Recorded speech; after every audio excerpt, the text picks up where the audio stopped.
अस्सलाम वालेकुम जी स्टूडेंट्स, अभी हमने स्टार्ट किया हुआ है चैप्टर नंबर 10, जिसके हमने 4 क्वेश्चन लास्ट लेक्चर में कंप्लीट किए थे। अब हम क्वेश्चन नंबर 10.5 जो है वो स्टार्ट करने लगे। आप जब भी ये लेक्चर सुन रहे हो तो आपके पास बुक का पेज नंबर 475 ओपन होना चाहिए, जिस पे आपको प्रॉब्लम नंबर 10.5 नजर आएगी, जिसमें लिखा हुआ है green mountain power company obtain amortisation to issue 20 years bond with a face value of 10 million। जो ग्रीन माउंटेन पावर कंपनी है उसको ऑब्टेन किया हुआ है, उसने ऑब्टेन किया हुआ है amortisation to issue 20 years bond. आपने उन्होंने जो है 20 साल के लिए बॉन्ड जो है वो इशू किए हुए हैं। 10 million का वो बॉन्ड है। The bonds are dated May 1, 2015। Bond जो इशू किया गया है वो May 1 को इशू किया गया है and have a contract rate of interest 10%। उस पर जो सूद है वो 10% है।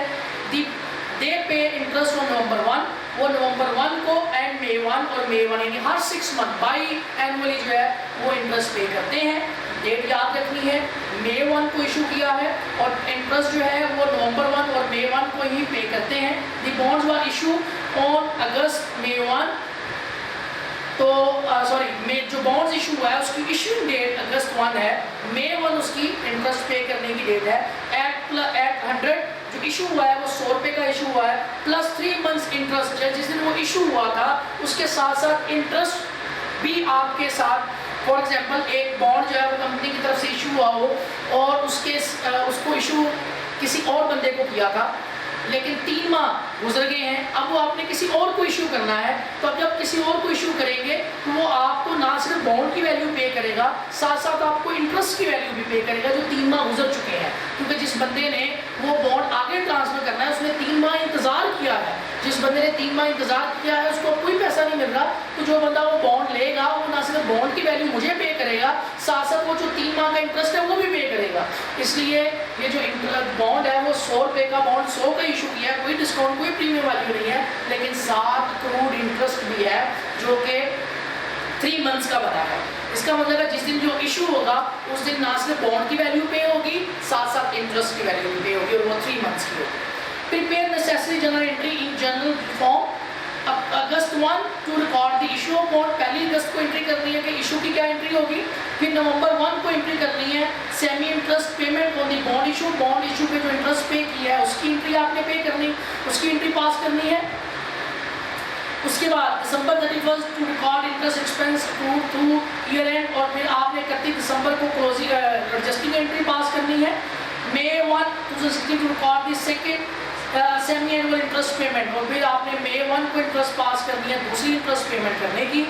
आगे ई ऑप्शन जो है वो एक्सप्लेन करने वाला है, उसको हम बाद में बात करते हैं। सबसे पहले हम जो जर्नल बनाकर पहली ट्रांजैक्शन पास करेंगे, ए पार्ट है कि आपने सिर्फ एंट्री पास कर दें उस दिन की जिस दिन आपने बॉन्ड इशू किया है। ए रिक्वायरमेंट उसकी ये रिक्वायरमेंट है कि बॉन्ड को इशू करने की एंट्री। अगर बॉन्ड के साथ इंटरेस्ट ना होता तो सिंपल एंट्री ये होनी थी, बॉन्ड अकाउंट डेबिट और कैश अकाउंट क्रेडिट, सिंपल ये एंट्री होती थी। लेकिन चूंकि बॉन्ड के साथ कुछ इंटरेस्ट भी है, क्योंकि बॉन्ड पहले दिन इशू नहीं हुआ, पहले से इशू हुआ है, उसके साथ साथ 3 महीने की इंटरेस्ट भी है, इसलिए साथ साथ इंटरेस्ट भी लिखेंगे। तो हमारे पास जो है being bond issue with interest, आपने उसको इंटरेस्ट के साथ जो है वो इशू किया है, तो ये हम एंट्री पास करेंगे। अब जो बॉन्ड है वो 10 मिलियन का है, वो 1 करोड़ रुपए का है, वो यहाँ तो आ जाएगा 1 करोड़, लेकिन उस पर 3 माह का इंटरेस्ट बनता है 10% के हिसाब से। यानी जिस दिन आपने इशू किया इस 10 करोड़ पे 3 माह का इंटरेस्ट पड़ चुका था 10% के हिसाब से। 10% इंटरेस्ट रेट ही है जी, 10%। तो हम जब इसको डिडक्ट करेंगे तो ये तकरीबन 2,50,000 रुपया बनेगा। और जब आप इनको जमा करेंगे तो आपको टोटल वैल्यू 1,02,50,000 रुपये जो है वो पे करनी पड़ेगी। तो इस तरह हमारी पहली एंट्री इशू इश्यूएंस की होगी। ये इश्यूएंस है कि बॉन्ड इशू किया गया है विद इंटरेस्ट, कि 3 माह तक बॉन्ड आपके पास आ चुका था, आपने किसी को इशू किया, उसने 6 माह अपने पास ही रखा, साल ही रखा, 2 साल ही रखा, उसने 3 माह अपने पास रखा, उसने आपका अपना बॉन्ड वापस कर दिया, आपने उसको 3 माह का इंटरेस्ट पे कर दिया।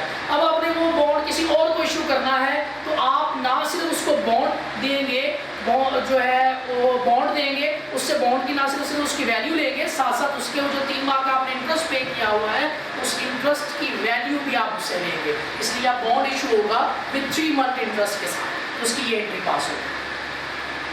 उसके बाद November 1 2015 to record the first semi annual interest on the bond issue. फिर नवंबर 1 को आपने बॉन्ड जो है वो उसकी जो टोटल इंटरेस्ट बनेगी उसकी एंट्री पास कर लेंगे नवंबर 1 को। ये बात हमने एंट्री हमने ये पास की, लेकिन ये बात थी 1 अगस्त की, यकम अगस्त को ये एंट्री पास हो गई। उसके बाद आगे यकम नवंबर इंटरेस्ट के पे करने की टाइम आ गया, इंटरेस्ट को पे करने का टाइम आ गया। तो अब क्या हुआ, आपने यकम अगस्त तक तो इंटरेस्ट पे किया हुआ है, पे किया नहीं है मतलब वो आपने चार्ज कर लिया हुआ है, आपको वो इंटरेस्ट एक्सपेंस पड़ गया हुआ है, लेकिन अभी रिमेनिंग यानी यकम अगस्त से लेकर यकम सितंबर, यकम अक्टूबर और यकम नवंबर 3 माह का आपने अभी इंटरेस्ट अपने ऊपर चार्ज करना है। अब जब ये इंटरेस्ट चार्ज होगा तो 3 माह का, उसके लिए हम लिखेंगे इंटरेस्ट एक्सपेंस अकाउंट डेबिट, और 3 माह का उसी तरह 1 करोड़ को 3/12 मल्टीप्लाई बाय 10% करेंगे तो सेम टू सेम 2,50,000 आ जाएगा। इंटरेस्ट एक्सपेंस आपके पास आ जाएगा 50,000। और जो पहले इंटरेस्ट इससे पहले आप जनरेट अपने ऊपर कर चुके हैं, जो कि पहले से पेएबल है, इंटरेस्ट पेएबल है, वो आपके पास 2.5 लाख वो है टोटल मिला के, और टोटल आपने आप लोग इंटरेस्ट पे करेंगे दैट इज 5 लाख, यानी 2.5 लाख रुपया आप पहले से आपके इंटरेस्ट पड़ चुका है, वो इंटरेस्ट पेएबल था आप पे, और साथ साथ आप पे इंटरेस्ट एक्सपेंस जो है ये आप पे अभी जनरेट हुआ है, जो कि यकम अगस्त से लेकर यकम नवंबर तक उसकी टोटल अमाउंट इंटरेस्ट की बनती है 2.5 लाख ये बनी, और जिस दिन ये इशू हुआ था उस दिन से लेकर यकम अगस्त तक 2.5 लाख ये अमाउंट बनती थी, टोटल मिला के 5 लाख का आप इंटरेस्ट चार्ज करेंगे। अब आ जाता है दिसंबर 31। अब दिसंबर 31 कोई सूद पे करने की डेट नहीं है, दिसंबर आप 2 दिन में 2 दफा सूद पे करते हैं, एक नवंबर 1 को और एक मई 1 को, लेकिन अब आ गई 31 दिसंबर। 31 दिसंबर को आप क्लोजिंग एडजस्टिंग एंट्री करते हैं, वो सूद जो आप पे पड़ जाएगा उसकी इंटरेस्ट की एंट्री चार्ज करेंगे। उसकी एंट्री मैंने क्लोजिंग एंट्री एडजस्टिंग एंट्री कई दफ़ा आपको लिखवा चुका हूँ कि जब आप पे इंटरेस्ट यकम नवंबर से लेकर नवंबर दिसंबर 2 माह का सूद पड़ गया, लेकिन अभी तक पे नहीं किया, सूद पड़ गया एक्सपेंस डेबिट, चूंकि अभी पे करना है तो इंटरेस्ट पेएबल अकाउंट है, तो ये एंट्री पास करेंगे। अब ये 2 माह का कितना इंटरेस्ट पड़ेगा, उसी तरह वैल्यू लिखेंगे 1 करोड़, उसका 2/12 मल्टीप्लाई बाय 10%। अब हम इसकी कैलकुलेशन करके देखेंगे, multiply by 2 divide by 12 multiply by 10 divide by 100, तुम्हारे पास आंसर आएगा। इसको हम राउंड कर लेंगे 1,66,667, इसको हम इतना राउंड कर लेंगे, इतना इंटरेस्ट जो है वो पेएबल बच जाएगा। ये एंट्री बी पार्ट था इसका, ये एंट्री सी पार्ट था। अब डी पार्ट में हमें क्या कह रहा है कि 1 मई को कोई एंट्री पास करनी है। 1 मई को क्या कहता है, to record the second semi annually interest payment. अब ये बताएं कि जब second semi annually interest payment करेंगे तो फिर आपको इंटरेस्ट पे करने की यही एंट्री है। जब भी आप इंटरेस्ट पे करते हैं, इंटरेस्ट एक्सपेंस, एक तो आपको 4 माह का इंटरेस्ट पड़ेगा 31 दिसंबर लेकर यकम माह मई तक, यानी जनवरी फरवरी मार्च अप्रैल 4 माह का इंटरेस्ट एक्सपेंस पढ़ना ही पड़ना है। और ये जो 2 माह का पहले से पढ़कर आपने इंटरेस्ट पेएबल बनाया हुआ है, एक आपने इस इंटरेस्ट पेएबल की इसकी पेमेंट करनी है जो कि आपने पहले से जमा करके रखा हुआ है, और फिर आप टोटल कैश पे करेंगे इंटरेस्ट को पे करने के लिए। अब हम ये देखेंगे 4 माह का कितना बनता है। अब ये 31 दिसंबर से लेकर 4 माह बने ना हमारे पास, तो 1 crore multiply by 4/12 multiply by 10%,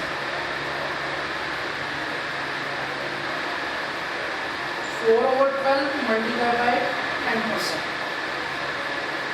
तो ये बनेगा 3,33,333, इसमें प्लस कर लें 3,33,333 में प्लस कर लें 1,66,667, तो तकरीबन ये 5 लाख रुपये वैल्यू बनती है। तो टोटल साल का इंटरेस्ट जो है 6 माह का जो है वो 5 लाख, इधर भी देखें ये 5 लाख ही हो रहा था 6 माह का, इधर भी 6 माह का 5 लाख ही बनेगा। तो हमारे पास ये चारों के चारों ऑप्शन डील हो जाएंगे।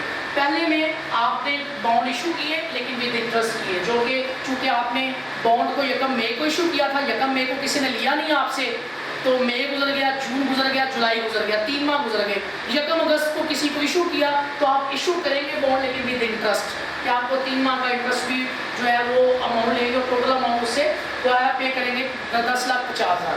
उसके बाद आपको इंटरेस्ट एक्सपेंस के पे करने की एंट्री, इंटरेस्ट जो है आगे सो ऑन, ये एक्सपेंस पे करने की एंट्री है, ये जो है 31 दिसंबर को एडजस्टिंग एंट्री है, ये फिर एक्सपेंस के पे करने की एंट्री है।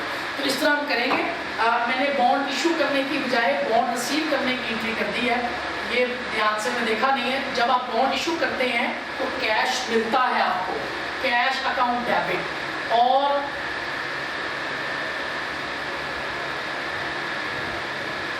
Interest expense credit, interest payable credit, यहाँ पे सूद भी रिसीव करें पे करेंगे, और साथ साथ जो है बॉन्ड की अमाउंट जो है ये क्रेडिट। जब आप इशू करते हैं तो 10 लाख का बॉन्ड था, साथ आपको 2.5 लाख की इंटरेस्ट भी है, तो जिस बंदे ने वो लेना है वो 1,02,50,000 रुपये वो पे करेगा। मैंने बॉन्ड को रिसीव करने की एंट्री कर दी है बॉन्ड की इशू करने के वाले से। तो ये बॉन्ड की इशू करने की एंट्री होती है। जब भी हम एंट्री करते हैं हमारे पास कैश आ जाएगा, बॉन्ड की इशू करने पे कैश मिल जाएगा आपको, और इंटरेस्ट पे चूंकि आपने 3 माह का इंटरेस्ट आपने लोगों से लेना है तो आप पे इंटरेस्ट पड़ गया है आप पे ऑलरेडी। इंटरेस्ट पेएबल करीब 2.5 लाख रुपए और बॉन्ड जो है वो 1 करोड़ रुपए का। तो जब हम ये इशू करने की एंट्री होगी, उसके बाद हमने इंटरेस्ट चार्ज करने की यानी इंटरेस्ट पे करने की एंट्री कर दी, उसके बाद हमने 31 दिसंबर को रजिस्टरिंग एंट्री की, उसके बाद फिर हमारी इंटरेस्ट पे करने की एंट्री आ गई। तो इस तरह हमारा ये क्वेश्चन जो है वो मुकम्मल होगा। पहली एंट्री बॉन्ड इशू करने की विद इंटरेस्ट, बॉन्ड इशू किए हैं with interest, second entry with interest paid, और वो जो पेएबल इंटरेस्ट था वो भी पे किया साथ, और तीसरी जो है एडजस्टिंग एंट्री, और चौथी जो है फिर इंटरेस्ट पे किया, और पेएबल भी और इंटरेस्ट एक्सपेंस जितना बना वो दोनों चीज़ें आपने पे की। आखिरी ऑप्शन इस 5वें क्वेश्चन में हमें कह रहा था what was the prevailing rate of interest on the date that the bond was issued, explain. कहता है जब आपने इशू किया बॉन्ड तो तब प्रिवेलिंग मार्केट में कितना इंटरेस्ट रेट चल रहा था? उस वक्त मार्केट में इंटरेस्ट रेट चल रहा था 10%, जिस पे आपने बॉन्ड इशू किए हैं, क्योंकि उस टाइम मार्केट में जो आपके बॉन्ड पे interest rate existing in the market is 10%। तो ये इस तरह हमारा क्वेश्चन नंबर जो है वो 10.5 जो है कंप्लीट हो जाएगा। 10.6 हम बाद में करते हैं, नहायत इंपॉर्टेंट क्वेश्चन है, एंड पे हम इसको सॉल्व करेंगे। उससे पहले 10.7 जो है वो हम इग्नोर कर रहे हैं। 10.8 क्वेश्चन भी अब हम सॉल्व करने लगे हैं, उसको ध्यान से देखिएगा। एज आपके पास बुक का पेज नंबर 476 और क्वेश्चन नंबर 10.8 हमने बात की थी। इस चैप्टर में 8 क्वेश्चन है, 8 में से 7वां नहीं करेंगे क्योंकि वो तकरीबन 1.5 से 2 पेजेस पे वो सिर्फ क्वेश्चन ही लिखाता है, तो पेपर पॉइंट ऑफ व्यू से इंपॉर्टेंट नहीं है। हम सिर्फ 7 क्वेश्चन कर लेंगे, हमारा सिस्टम चल जाएगा। उसमें से हमने 5 क्वेश्चन जो है वो कंप्लीट किए हैं, अभी मैं 8वां क्वेश्चन करवा रहा हूँ और ये 6 हो जाएंगे। उसके बाद आखिरी क्वेश्चन बनेगा 8.6, एग्जाम के पॉइंट ऑफ व्यू से नाइट इंपॉर्टेंट क्वेश्चन है, उसको हम एंड पे सॉल्व करेंगे। लेकिन पहले हम 10.8 की तरफ जा रहे हैं।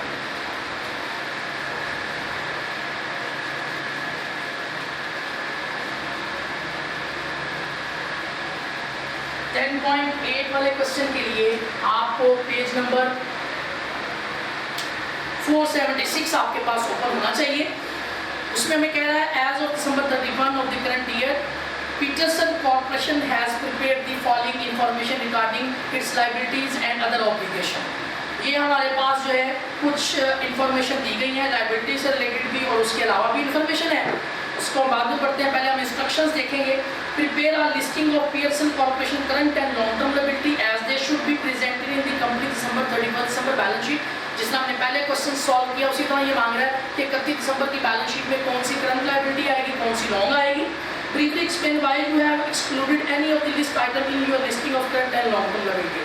बी ऑप्शन में हमसे ये पूछ रहा है अगर कोई चीज रह गई है, फॉर एग्जांपल ऊपर जो लिस्ट है उसमें से आपने करंट लायबिलिटी भी लिखनी, लॉन्ग भी लिखनी, लेकिन किसी चीज को आपने छोड़ दिया, ना वो करंट थी या ना वो लॉन्ग थी, तो वो कहता है एक्सप्लेन करें वो क्या थी, क्यों छोड़ा आपने उसको। तो बी ऑप्शन में ये पूछ रहा है।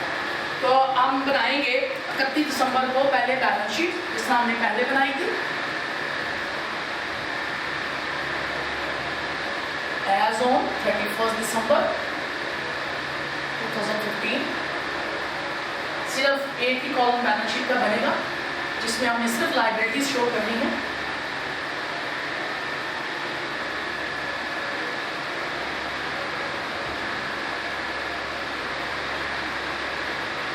लायबिलिटी में सबसे पहले हम करंट लायबिलिटी की हेडिंग देंगे,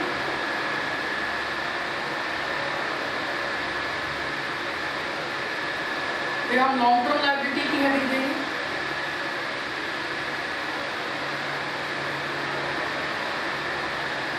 अब हम तलाश करेंगे हमारे पूरे क्वेश्चन में कहाँ पे करंट लायबिलिटी है, कहाँ पे लॉन्ग टर्म लायबिलिटी। पहली एंट्री में कहता है notes payable of which 12,000 will repaid with in the 12 months. कहता है नोट्स पेबल है टोटल 80,000 रुपए का, जिसमें से 12,000 रुपए जो हैं वो आपने 12 महीने के अंदर अंदर पे करने हैं। टोटल नोट्स पेबल है 80,000 रुपए का, लेकिन 12 मंथ्स के अंदर अंदर सिर्फ 12,000 पे करना है। इसका मतलब है जो 12,000 वाला पार्ट है वो शॉर्ट टर्म है और रिमेनिंग जो है वो लॉन्ग टर्म लायबिलिटी है। नोट्स पेएबल आपकी ये वाली 80,000 रुपए से लॉन्ग टर्म लायबिलिटी होनी थी, लेकिन उसने कहा है 12,000 रुपए आपने 12 महीने यानी 1 साल के अंदर अंदर पे करना है, तो रिमेनिंग जो 68,000 है वो लॉन्ग टर्म लायबिलिटी है। और वो पार्ट नोट्स पेएबल का वो पार्ट जो आपने अब पे करना है 12 महीने के अंदर अंदर पे करना है, जो कि 12,000 रुपए है, वो आपकी शॉर्ट टर्म लायबिलिटी होगी। तो ये नोट्स पेएबल का शॉर्ट टर्म पार्ट होगा।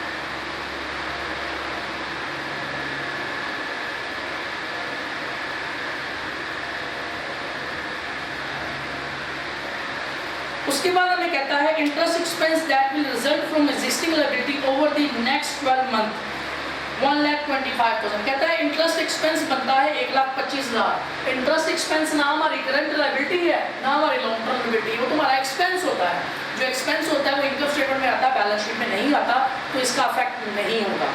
उससे आगे लिखा हुआ है lawsuit pending against Pearson in which 6 lakh is claim is damage, legal counsel can be made no reasonable estimate to the company ultimate liability at this time। कहता है आप पे 6 लाख का केस हुआ है, लेकिन अभी तक अदालत अभी किसी रीजनेबल डिसीजन पे नहीं पहुंची कि ये आप पे पढ़ना चाहिए अभी इस टाइम तक कि नहीं पढ़ना चाहिए, तो ये कॉन्टीजेंट लायबिलिटी होती है, इसको कमेंट पे लिखते हैं, इसको भी हम रिकॉर्ड नहीं करेंगे। तो जो हमारा बी ऑप्शन था उसमें भी यही कहा गया था कि आप ये बताएं जो ऑप्शन यहाँ पे डील नहीं करेंगे वो क्यों नहीं करेंगे, तो उसका जवाब इसी बात में है कि इंटरेस्ट एक्सपेंस चूंकि एक्सपेंस है और एक्सपेंस का ताल्लुक इनकम स्टेटमेंट से होता है, तो वो यहाँ में हम रिकॉर्ड नहीं करेंगे। जबकि कॉन्टीजेंट जो लॉसूट है वो अभी उसका डिसीजन पेंडिंग है, वो लायबिलिटी नहीं है, वो कॉन्टीजेंट लायबिलिटी है, वो बैलेंस शीट में नहीं आती, उसको हम फुटनोट में लिखते हैं। तो दो की एक्सप्लेनेशन आपको मिल गई। इसी तरह हम आगे देखेंगे अगर कोई और इफेक्ट नहीं होगा तो उसका भी हम आपको एक्सप्लेन कर देंगे, तो आपका बी पार्ट साथ साथ कंप्लीट होता जाएगा। आगे चौथा ऑप्शन है 20 years bond issue that mature in 2 years, the entire amount will be repaid from a bond sinking fund। वो कहता है सारे का सारा बॉन्ड जो है वो 2 साल बाद आपने पे करना है, तो बॉन्ड वाली लायबिलिटी जो 1 साल से ज्यादा अरसे के लिए है वो सारी की सारी आपकी लॉन्ग टर्म लायबिलिटी होगी। बॉन्ड्स पेएबल जो है उसकी अमाउंट है 9 लाख रुपए और ये आपका मोर देन 1 ईयर के लिए है, इसलिए ये लॉन्ग टर्म लायबिलिटीज में है। अक्रूड इंटरेस्ट देने वाला रहता है 20 years bond issue of the balance sheet date. अभी बैलेंस शीट की डेट के अंदर अंदर पे करना है, इसी बैलेंस शीट की डेट के अंदर अंदर आपने पे करना है, और जो इंटरेस्ट आपने इस साल पे करना होता है, अक्रूड का मतलब होता है देने वाला, इंटरेस्ट अकर हुआ है लेकिन अभी तक पे नहीं किया, पे एबल होता है, तो इसी साल के अंदर अंदर पे करना है, इसलिए आपकी करंट लायबिलिटी का पार्ट होगा। उसके बाद लिखा हुआ है 3-year commitment to the John Hopson as chief financial officer at a salary 2,75,000 per month। आपने एक चीफ ऑफिसर जो है वो रखा है, उससे कमिटमेंट की है कि तुम्हें सैलरी दिया करेंगे 2,73,000। तो अभी कॉन्ट्रैक्ट हुआ है, अभी वो उसका इंटरव्यू हुआ होगा, इंटरव्यू पे उसकी सिलेक्शन होगी और एग्रीमेंट होगा जी तुम्हें इतनी सैलरी देंगे। तो अभी तक कोई उसने काम नहीं किया, वो आगे अभी काम करेगा, महीना गुजरेगा, फिर उसको पे करेंगे। इसलिए ये सिर्फ एग्रीमेंट है, कॉन्ट्रैक्ट है, इसका कोई इफेक्ट नहीं होगा। तो ये बी ऑप्शन में आप बी ऑप्शन जो उसने पूछा था एक्सप्लेन करें, जो यहाँ पे नहीं आने, तो उससे मतलब 3 चीज़ें आएंगी। पहली चीज़ इंटरेस्ट जो है एक्सपेंस है वो बैलेंस शीट में नहीं आता। दूसरी चीज़ जो लास्ट रूट है उसका डिसीजन पेंडिंग है, वो कॉन्टिजेंट लायबिलिटी है, वो यहाँ पे नहीं आती। तीसरी चीज़ हमारा जो एग्रीमेंट हुआ है और एग्रीमेंट अभी तक कोई ट्रांजैक्शन नहीं होती, जो ट्रांजैक्शन नहीं होती वो रिकॉर्ड भी नहीं होती। तो ये 3 आपका बी का जो है फैक्ट आपको समझ आती होगी। आगे है notes payable due with in 90 months but that is approved be extended for the additional 18 month. कहता है एक नोट्स पेबल था, उसकी आपने 90 दिन में पेमेंट करनी थी, तो करंट लायबिलिटी थी, लेकिन कहता है आपने उसको रिक्वेस्ट करके उसको एक्सटेंड कर लिया है 18 मंथ तक। इसका मतलब है ये आपकी अब करंट लायबिलिटी नहीं रही, ये अब आपकी लॉन्ग टर्म लायबिलिटी जो है वो बन गई है, क्योंकि उसमें 18 मंथ आ गए हैं, तो ये हो जाएगी लॉन्ग टर्म लायबिलिटीज। इसका नाम क्या है? नोट्स पेएबल, ये भी नोट्स पेएबल। इनकी वैल्यू है 75। ऐसे ये करंट में आ रही थी 90 डेज की वजह से, लेकिन आपने उसको 18 मंथ तक एक्सटेंड करवा लिया, इसलिए वो रिड्यूस वो कन्वर्ट हो जाएगी लॉन्ग टर्म में।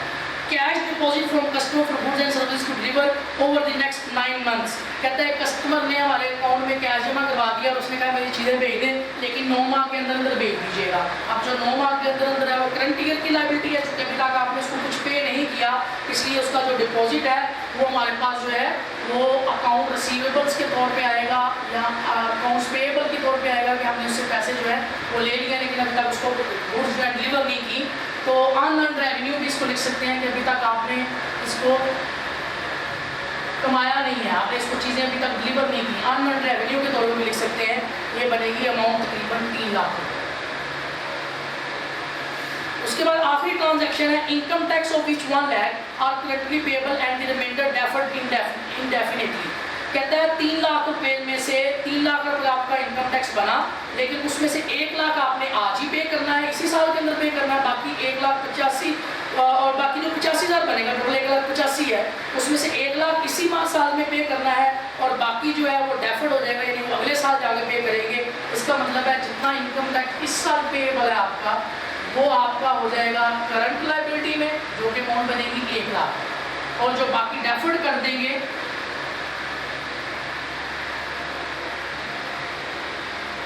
वो 85,000 बनेगी। टोटल 1,85,000 था, जिसमें से 1 लाख आपने इसी साल पे करना है और रिमेनिंग 85,000 डेफर हो जाएगा, अगले साल में चला जाएगा। तो अब हम टोटल कर लेंगे अपनी करंट लायबिलिटीज कितनी है और लॉन्ग टर्म लायबिलिटीज कितनी है। 12,000 प्लस 36,000 प्लस 3 और 1 4 लाख। इसका मतलब है 4,48,000 का जो है वो करंट लायबिलिटीज बन जाएगी और 6,68,000, 9 लाख और 7,50,000 और 8,85,000 टोटल मिला के 18,03,000 रुपया जो है ये हमारी लॉन्ग टर्म लायबिलिटी होगी। तो इस तरह हम इसको सेग्रीगेट करेंगे। ये ए पार्ट हो गया क्वेश्चन का। बी पार्ट सिर्फ 3 चीज़ें एक्सप्लेन करनी थी, वो मैंने एक्सप्लेन कर दी है। इंटरेस्ट एक्सपेंस क्यों नहीं आता, लॉस रूट क्यों नहीं आता और एग्रीमेंट क्यों यहाँ पे इसके अंदर जो है वो नहीं आएंगे। Last question 10.6।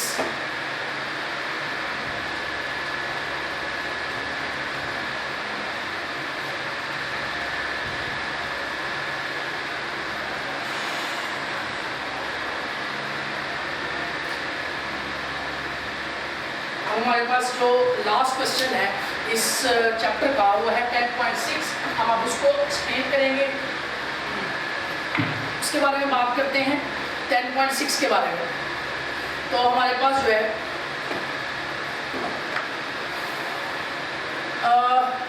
पेज नंबर आपके पास ओपन होना चाहिए।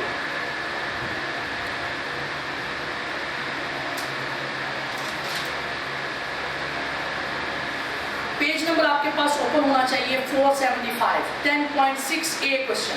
On September 1, 2015 Evansville lumber company issued 80 million 10 million से मुराद होता है 10 मिलियन से मुराद होता है 1 मिलियन से मुराद होता है 10 लाख रुपए, और 80 मिलियन से मुराद क्या होगा 80 करोड़ रुपए। इन 20 years 10% बोन्स पेएबल, 20 साल का वो नोट्स पेएबल है और 10% उस पर सूद है। Interest is payable semi annually, उसी तरह हर 6 माह बाद आप इंटरेस्ट पे करते हैं March 1 को भी, और साथ साथ आप पे कर रहे हैं September 1, यानी March 1 और September 1 जो है वो इंटरेस्ट पे करने की एंट्री है। Bound discount and premium are amortised at each interest payment date, कहता है डिस्काउंट और प्रीमियम ये दोनों आपने जो है अमोर्टाइज करने हैं। अमोर्टाइज से मुराद होता है क्लोज करने हैं हर साल के एंड पे, साल के एंड पे नहीं, ईच इंटरेस्ट पेमेंट डेट, हर इंटरेस्ट की पेमेंट डेट पे उनको आपने क्लोज करना है, उनको अमोर्टाइज करना है, उनको आपने कम करना है, उनकी आपने पेमेंट में उसको ऐड करना है उस अमाउंट को। यानी आपने at the time of issuance जो है वो आपने उनसे कोई अमाउंट अजाफी नहीं ली, आपने जो है वो एट पार पे इशू कर दिए हैं। बाद में आपने जो डिस्काउंट और प्रीमियम की एडजस्टमेंट है वो आपने इंटरेस्ट के साथ जो है वो कर ली है। आई थिंक यहाँ तक क्वेश्चन को समझने में कोई प्रॉब्लम नहीं होनी चाहिए। अब देखें, हमें इंस्ट्रक्शंस में कहता है the company fiscal year end not at 31 December, company का जो साल है वो 31 दिसंबर को क्लोज होता है। इसका मतलब है 31 दिसंबर को हम एडजस्टिंग और क्लोजिंग एंट्री जो है वो 31 दिसंबर को करेंगे। इंस्ट्रक्शंस क्या हैं, make a necessary adjusting entries, आप नेसेसरी एडजस्टिंग एंट्री करें एट December 31 31 दिसंबर 2015 को, and the general entry to record the payment of the bound interest, आप बाउंड इंटरेस्ट पे जो March 1 को जो इंटरेस्ट बनता है उसकी पेमेंट के वाले से under each of the following assumption, आपके पास 2 अजम्पशन उसने दे दी है। The bond were issued at 98, bond जो है वो 98 के इशू हुए हैं, पहले से इशू हुए हैं। The bond were are issued at 101, दूसरी सिचुएशन हमारे पास है कि वो प्रीमियम पे इशू हुए हैं 101 पे। पहले हम बात करेंगे बॉन्ड के वाले से, बॉन्ड के डिस्काउंट पे इशू के वाले से। नंबर 1 एंट्री हम सॉल्व करेंगे पहले पार्ट में।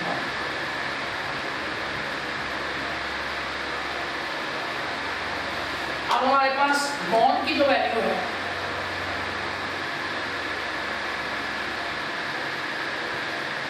वो 8 करोड़ है, जो उस पे इंटरेस्ट रेट है दैट इज 10%, जो उसकी लाइफ है यानी जो टोटल उसके ईयर्स हैं वो हमारे पास है 20 ईयर्स के लिए वो लोन इशू हुआ है। और उसके बाद जो हमारे पास डिस्काउंट वाली बात है, जो हमने डिस्काउंट पे इशू किए हैं दैट इज 98, और जो प्रीमियम वाली बात है दैट इज 101। ये हमें डाटा दिया हुआ है और हमने जो इंटरेस्ट पे करना है वो March 1 और September 1 को पे करना है। तो पहली इंटरेस्टिंग एंट्री हमसे जो मांग रहा है, make the necessary adjusting entries as December 31, 2015। पहली एडजस्टिंग एंट्री 31 दिसंबर 2015 को करनी है। क्या करनी है, at the general entry to record the payment of the bond interest, bond interest को रिकॉर्ड करने की आपने एंट्री भी करनी है, जो कि आपको पड़ेगा March 1, 2016 को। यानी आपने March 1, 2016, हमने भी बात की हमें 2 साल में 2 दफ़ा सूद पड़ना है, एक दफ़ा सितंबर को, एक दफ़ा मार्च को। उसने हमसे सिर्फ 31 दिसंबर की एंट्री मांगी है और March 1 की जो आप सूद पे करेंगे उसकी एंट्री मांगी है। तो ये 2 एंट्रीज हमसे मांगी है। ऑप्शन नंबर 1 देकर कि आपने डिस्काउंट पे इशू किया है, ऑप्शन नंबर 2 देकर कि आपने प्रीमियम पे इशू किया है। अभी हम ऑप्शन नंबर 1 को डिस्कस करेंगे कि आपने डिस्काउंट पे इशू किया है। सबसे पहले आप इंटरेस्ट कैलकुलेट करेंगे। इंटरेस्ट की डेट होती है 1 मार्च और 1 सितंबर। अब आ गया है 31 दिसंबर, इसका मतलब है सितंबर, अक्टूबर, नवंबर और दिसंबर, 4 माह का सूद है जिसकी एडजस्टिंग एंट्री आपने करनी है। 4 माह का सूद। सबसे पहले सूद की कैलकुलेशन है, इंटरेस्ट।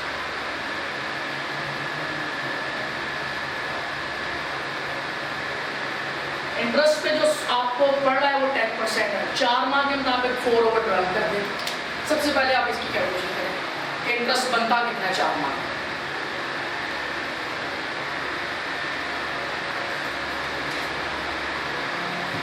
तो 8 crore multiply by 10% multiply by 4/12, तो ये बनेगा 26,66,666। 26,66,667, ये हमारे पास बन गया इंटरेस्ट। अब दूसरी बात उसने हमसे बात की है कि आपने साथ साथ डिस्काउंट की वैल्यू भी उससे रिसीव करनी है। ये तो सूट देने वाला बन गया, इतना सूट देने वाला बन गया, और जितनी डिस्काउंट है आपने हर साल हर सूद वाले दिन, जिस दिन आपने सूद की रिकॉर्डिंग करनी है उतनी ही आपने डिस्काउंट की भी रिकॉर्डिंग करनी है, उतना ही आपने डिस्काउंट को भी एलिमिनेट करना है। अब डिस्काउंट को कितना एलिमिनेट करेंगे, उसके लिए हमारे पास हम देखेंगे कि डिस्काउंट बनती कितनी है। हमारे पास 8 करोड़ के शेयर थे,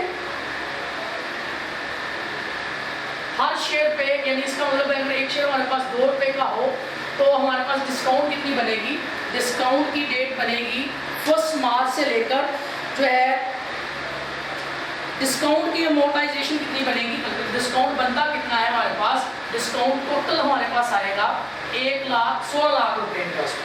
वो कैसे आएगा कि हर वैल्यू पे 2 रुपये जो है तो वो डिस्काउंट है। हमारे पास अगर 8 अगर हम इसको 100 पे डिवाइड करें तो हमारे पास बनते हैं ये 8 लाख शेयर्स, और हर शेयर पे 2 रुपये जो है वो डिस्काउंट हो, तो टोटल डिस्काउंट की वैल्यू बनती है 16 लाख। टोटल डिस्काउंट की वैल्यू बनती है 16 लाख रुपए, और हमने अभी कितनी मोटाइज करनी है, कितनी कम करनी है, दैट इज 4/12, सिर्फ 4 महीने की, क्योंकि हमारे पास अभी कितने माह हुए हैं, 4 माह हुए हैं। और ये कितने सालों की इसकी डिस्काउंट है, टोटल 20 साल की। तो हम सिर्फ एक टाइम पीरियड की निकालने लगे, पहले हम इसको डिवाइड बाय 20 करेंगे तो हमारे पास 1 साल की निकल आएगी, जो हमारे पास आंसर आएगा, यानी 1/20 कर लें, एक ही बात है, और उसके बाद हम इसको 4/12 करेंगे, हमारे पास 4 महीने की आ जाएगी। यानी आपने एक जो बॉन्ड है वो 20 सालों के लिए इशू किया है, इसका मतलब है ये जो डिस्काउंट एक्सपेंस है ये 20 सालों में अमोर्टाइज होना है, 20 सालों में ये खत्म होना है। तो 16 लाख डिवाइड बाय 20 करेंगे तो 1 साल का डिस्काउंट जो आपने 1 साल में एक्सपेंस में कन्वर्ट करना है वो आ जाएगा। उसके बाद अब आपने 1 साल का नहीं निकालने लगे, अभी हम 4 माह का निकालने लगे हैं, क्योंकि हम हर इंटरेस्ट के पेमेंट की डेट पे हम इसको ख़त्म करते जा रहे हैं। तो यहाँ ज़ाहिर है यकम सितंबर को भी आपने कुछ ना कुछ ख़त्म किया होगा, तो अब सितंबर, अक्टूबर, नवंबर, दिसंबर, और 4 माह का जो है वो आपने मोटाइज करना है, तो 4/12 करेंगे तो हमारे पास इंटरेस्ट की वैल्यू, डिस्काउंट की वैल्यू आ जाएगी जो आपने मोटाइज करनी है।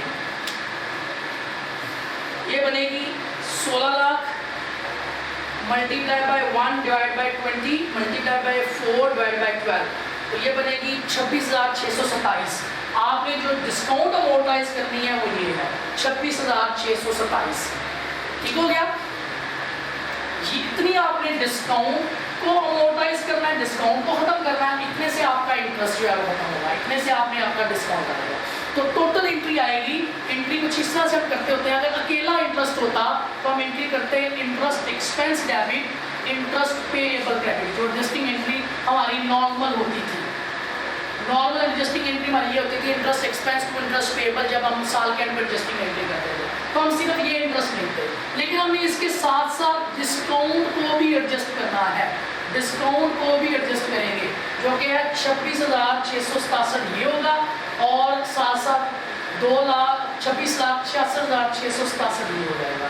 तो इन दोनों को मिला के हम क्लोज करेंगे, जो कि टोटल अमाउंट बननी चाहिए 26,66,667 प्लस 26,667, टोटल मिला के 26,93,934।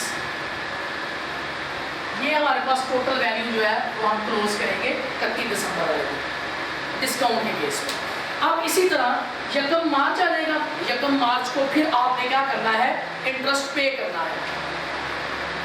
अब पहले तो आप इंटरेस्ट फाइंड करेंगे कि अब कितना इंटरेस्ट है, अमाउंट वही रहेगी 8 करोड़ ही है बॉन्ड्स की, इंटरेस्ट रेट भी 10% रहेगा, लेकिन 31 दिसंबर तक तो हमने इंटरेस्ट कैलकुलेट कर लिया हुआ। अब क्या होगा, जनवरी, फरवरी, मार्च, अप्रैल, 4 माह बनेंगे, फिर उसी तरह 4 माह का आप इंटरेस्ट कैलकुलेट करेंगे। 1 मार्च है, 1 मई है,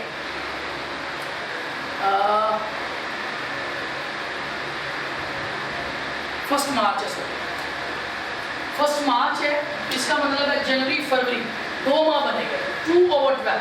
तो 8 लाख की हम इंटरेस्ट की कैलकुलेशन करेंगे, 8 crore multiply by 10% multiply by 2/12। अब जो हमारे पास इंटरेस्ट बनेगा जो 2 माह का बनता है वो बनेगा 13,33,333। इतना इंटरेस्ट जो है वो हमें पढ़ना है, इंटरेस्ट हमारा इतना पड़ेगा। इसके साथ साथ हमने डिस्काउंट को भी क्लोज करना होता है, जिस दिन को इंटरेस्ट पड़ेगी उसी दिन को आपने, और इंटरेस्ट आपको मैंने डिस्काउंट अभी आपको निकाल के दिखाया था 16 लाख है, और ये आपने 20 सालों में खत्म करना है, और आपने उसी तरह 2 माह का निकालना है, तो 2/12। तो 16 lakh multiply by 1/20 multiply by 2/12, तो टोटल मिला के 13,333 रुपये जो है वो अब आपका नया इंटरेस्ट हो जाएगा। अब क्या आप यहाँ पे आप पे करते हैं, अगर आप डिस्काउंट को इग्नोर कर दें तो आपके पास एक तो इंटरेस्ट एक्सपेंस ये देने वाला बनेगा, ये जो आपका पड़ गया है 1,33,333 13,33,333। एक तो आपको सूद ये पड़ता, तो अमाउंट बाद में निकलेगा, तो एक तो आपको इंटरेस्ट एक्सपेंस लिखना पड़ता, साथ साथ ये जो इंटरेस्ट पेएबल आपने ये भी पे करनी थी, आप एंट्री करते हैं इंटरेस्ट पेएबल अकाउंट क्रेडिट और कैश क्रेडिट, सिर्फ ये एंट्री पास करते अगर आपके पास डिस्काउंट वाला एलिमेंट ना होता। सिंपली आप क्या लिखते हैं कि जो हमें अभी 2 माह का इंटरेस्ट पड़ा वो एक्सपेंस डेबिट, जो पिछला 4 माह का हमें पड़ चुका है वो डेबिट, और टोटल पेमेंट 6 माह की जो है वो क्रेडिट। लेकिन अब इसमें हमारे पास साथ साथ हमारे पास एक एलिमेंट है, वो हमारे पास आया डिस्काउंट का, हमने डिस्काउंट को भी इसके साथ साथ क्लोज करना है, डिस्काउंट पेएबल भी इसमें से हमने काटनी है। तो हम क्या करेंगे, इंटरेस्ट एक्सपेंस जो कि हमारा इंटरेस्ट पेएबल हमारा जो पहले था वो है 26,66,667, एक हम ये वैल्यू लिखेंगे, और इसके साथ हमारे पास जो टोटल जो है बॉन्ड इंटरेस्ट एक्सपेंस जो हमारे पास टोटल बनेगा, जो कि हम इन दोनों को जमा करके निकालेंगे, ये जो दोनों जमा करके हमारे पास टोटल एक्सपेंस निकला वो निकला है 13,33,333 प्लस 13,333, तो ये बनेगा 13,46,666। ये हमारा इस दफा टोटल एक्सपेंस बनेगा 13,46,666, ये हमारे पास टोटल एक्सपेंस बनेगा। तो ये टोटल एक्सपेंस बन गया और ये टोटल इंटरेस्ट पे बन गया। इसमें से डिस्काउंट का जो पार्ट है वो है 13,333, ये दोनों प्लस करेंगे माइनस करेंगे तो हम टोटल कैश पे करेंगे, जब इनको वैल्यू को माइनस करेंगे तो हमारे पास आंसर आएगा 4 lakh rupees, 40 lakh rupees. Calculate करें तो हम इसको कैलकुलेट कर सकते हैं, हमारे पास ये अमाउंट है प्लस 26,66,667, और इसमें से माइनस कर देंगे 13,333, तो हमारे पास जो है वो 40 लाख की अमाउंट आ जाएगी। तो हमने ये कैसे कैलकुलेट करना है, सबसे पहले हम इंटरेस्ट एक्सपेंस कैलकुलेट करेंगे। अब इंटरेस्ट एक्सपेंस 2 चीज़ों का मजमूआ है, नंबर 1 एक तो जो आपको इंटरेस्ट पड़ रही है वो, प्लस जो आपने डिस्काउंट हर इंटरेस्ट वाले दिन जो है वो एलिमिनेट करनी है, 2 एक्सपेंस का मजमूआ है, दोनों एक्सपेंस यहाँ पे लिखेंगे। और इसके साथ साथ ये जो आप पहले आपको इंटरेस्ट पड़ गई है ये आपने पे करनी है, ये दोनों मिला के आपने कैश पेमेंट करनी है, लेकिन इसमें से थोड़ा सा डिस्काउंट की एलिमिनेशन हो जाएगी, रिमेनिंग आपको कैश पे करना पड़ेगा, क्योंकि डिस्काउंट जो आपने उनको दी है वो आप उनके इंटरेस्ट के साथ जो है वो एडजस्ट कर देंगे। तो इसी तरह आपने, ये हो गया है पहला पार्ट क्वेश्चन का, जिसमें उसने हमें कहा था डिस्काउंट के जरिए क्वेश्चन को सॉल्व करना। अब जो सेकंड वे है उसमें हमें बात की गई है कि आप प्रीमियम के जरिए जो है क्वेश्चन सॉल्व करें, और प्रीमियम जो है वो 101 है। हम क्वेश्चन उस तरीके से सॉल्व करेंगे, इसको मैं रेज कर रहा हूँ और फिर हम दोबारा से इसकी कैलकुलेशन करते हैं अकॉर्डिंग टू द प्रीमियम 101 के अकॉर्डिंग। सेम डेट को आपने इंक्रीज करनी है, लेकिन ऑप्शन 1 की बजाय 2 होगा, डिस्काउंट की बजाय आपने प्रीमियम को जो है मद्देनजर रखना है।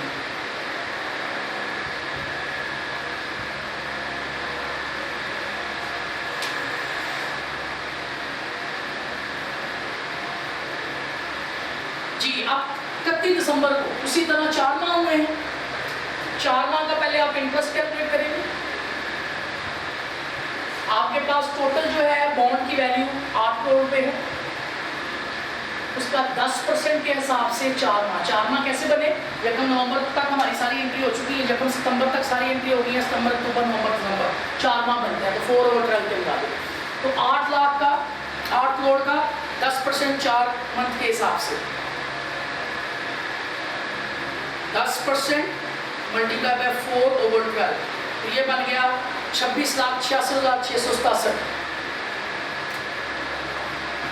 26,66,667 ये हमारे पास टोटल बना इंटरेस्ट। उसके बाद हम इसका प्रीमियम कैलकुलेट करेंगे।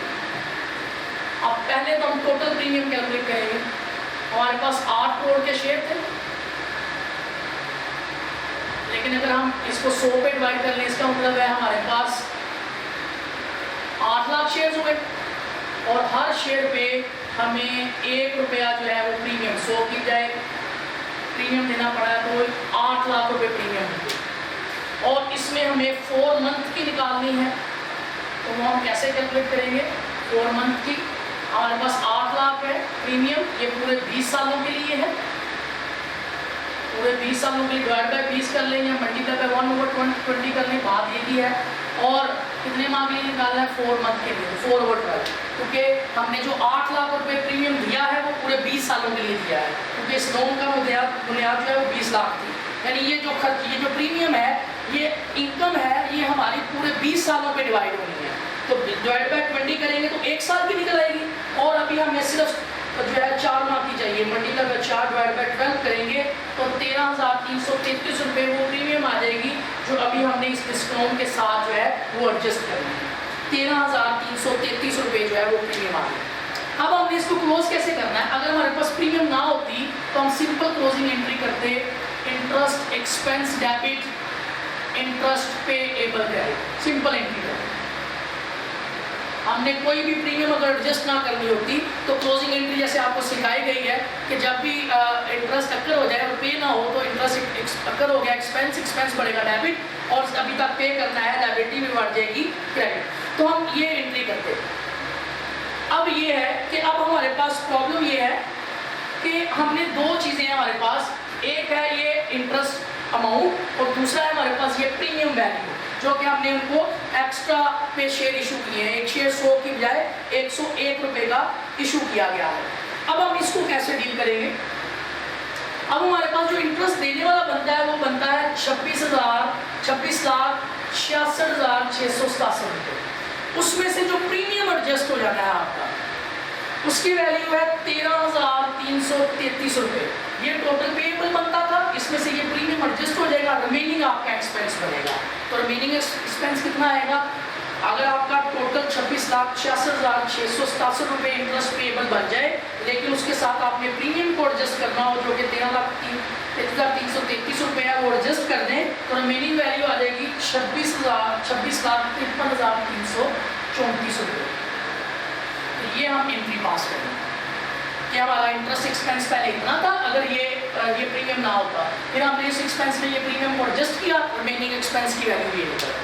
अब यही ट्रीटमेंट हमने 31 दिसंबर को करनी है। अगर हमारे पास प्रीमियम का एलिमेंट ना होता तो हम सिंपल एंट्री ये बात करते कि इंटरेस्ट एक्सपेंस भी हमने पे करना है, वो भी डेबिट, और साथ साथ ये जो पिछला इंटरेस्ट पेएबल आया ये भी पे करना है, ये भी डेबिट, और कैश क्रेडिट। हम सिंपली ये एंट्री पास करते। अब इंटरेस्ट एक्सपेंस को कैलकुलेट करने के लिए मैं क्या करता, 31 दिसंबर से लेकर 1 मार्च तक, जनवरी और फरवरी 2 माह बनते हैं, मैं सिंपली क्या करता, 8 करोड़ का 10% लेता 2 माह के मुताबिक। मेरे पास जो टोटल बॉन्ड की इशू है वो 8 लाख रुपए है, और उसका 10% करता 2 माह के लिए, तो मेरे पास वैल्यू निकल आती 13,33,333, 13,33,333 ये वैल्यू निकल आती। तो मैं यहाँ पे 13,33,333 लिखता, यहाँ पे ये जो ये पेएबल है ये लिखता, दोनों को मिला के पे कर देता। लेकिन अभी इसमें मैंने प्रीमियम को भी एडजस्ट करना है। जब मैं प्रीमियम को यहाँ पे एडजस्ट करूँगा, प्रीमियम को इस वैल्यू में एडजस्ट करूँगा, तो प्रीमियम वैसे क्रेडिट होती है, जब एडजस्ट करेंगे तो डेबिट हो जाएगी। और प्रीमियम की वैल्यू कैसे निकालेंगे अब 2 मंथ की? आपको पता है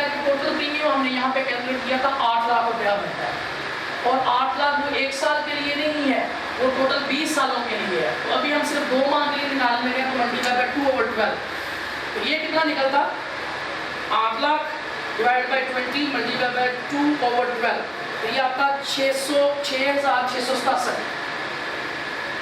इतना हमने प्रीमियम एडजस्ट करना है, 6667 रुपये प्रीमियम एडजस्ट करना है। जबकि हमारा जो इंटरेस्ट पे एबल था पुराना वो ही अमाउंट आएगी 26,86,667। अब जो हमारा इंटरेस्ट एक्सपेंस ये बनना चाहिए था उसमें थोड़ा सा प्रीमियम एडजस्ट हो जाएगा, यानी अगर आपके पास बनना चाहिए था 13,33,333 लिखना चाहिए था मुझे, उसमें से एडजस्ट हो जाएगा 667, ये वैल्यू एडजस्ट हो जाएगी। रिमेनिंग मेरा इंटरेस्ट एक्सपेंस आएगा 13,26,666, और इन तीनों वैल्यू को जब हम प्लस करेंगे 26, 66, 667 और प्लस 667, तो हमारे पास जो अमाउंट पे करने वाली बनेगी वो बनेगी 40 लाख। ठीक हो गया। तो ये हमने डिस्काउंट के एलिमेंट को भी यहाँ पे डील कर लिया है और प्रीमियम के एलिमेंट को भी डील कर लिया है। क्वेश्चन नंबर 10.6 की ए रिक्वायरमेंट तो ये थी। अब इसकी बी रिक्वायरमेंट क्या थी? Compute the net bound liability at December 31 under assumption 1 and about assumption 2। कहते हैं assumption 1 और 2 के केस में आप नेट लायबिलिटी फाइंड करें कि क्या लायबिलिटी बनेगी बॉन्ड की। अब देखें, बी ऑप्शन है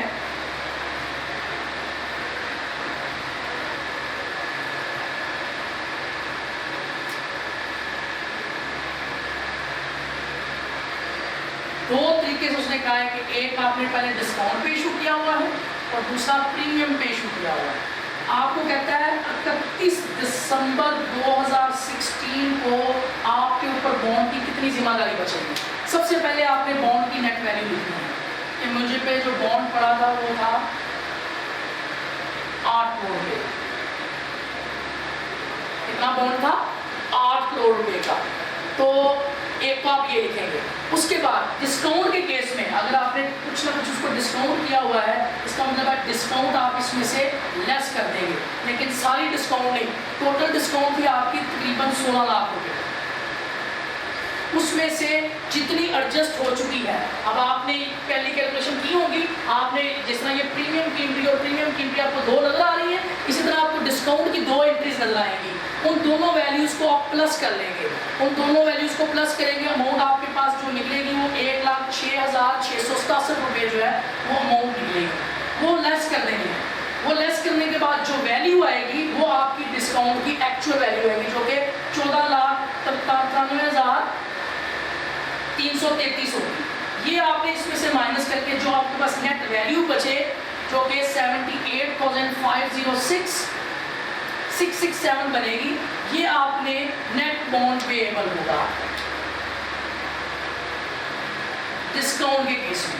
और अगर आपने प्रीमियम की कैलकुलेशन करनी है तो आप यहाँ पर प्रीमियम को करेंगे ऐड। प्रीमियम था 8 लाख रुपया, अब आपने कितना एडजस्ट किया है? 667 ये एडजस्ट किया, 13,333 रुपये ये एडजस्ट किए हैं। ये टोटल वैल्यू आपकी बन जाएगी तकरीबन 53,333 रुपये। तो आपने 53,333 इसमें से निकाल देने हैं, रिमेनिंग आपका जो बचेगा वो 74,667 बनेगा। ये आपने इसमें ऐड कर देना है। जब आप इसमें ऐड करेंगे तो 80 ये हो जाएगा 8,74,7,46,667 रुपये। तो ये अमाउंट ड्यू होगी, यानी जो आपके पास टोटल डिस्काउंट मिली थी उसमें से जो आपने एडजस्ट कर दिया तो रिमेनिंग माइनस कर देंगे। जो आपको टोटल प्रीमियम मिली थी उसमें से जो एडजस्ट हुई है वो माइनस कर देंगे, रिमेनिंग वैल्यू इसमें ऐड कर देंगे। प्रीमियम ऐड होता है, डिस्काउंट लेस होता है, क्योंकि डिस्काउंट पे आपने जो बॉन्ड इशू किए होते हैं ओरिजिनल वैल्यू से कम पे इशू किए होते हैं, वो रिड्यूस होती है वैल्यू। जो प्रीमियम है उसमें आपने ओरिजिनल वैल्यू से ज़्यादा पे इशू किए होते हैं, उसमें वो वैल्यू ऐड होती है, इसलिए ये वैल्यू ज़्यादा आएगी, जबकि दूसरी वैल्यू जो है वो कम आएगी। Under which of the above assumption, C option, ये था बी ऑप्शन। अब सी ऑप्शन में कहता है under which of the above assumption A and B would the investor effect rate of interest be higher, explain. कहता है 1 और 2 में किसमें रेट ज़्यादा है?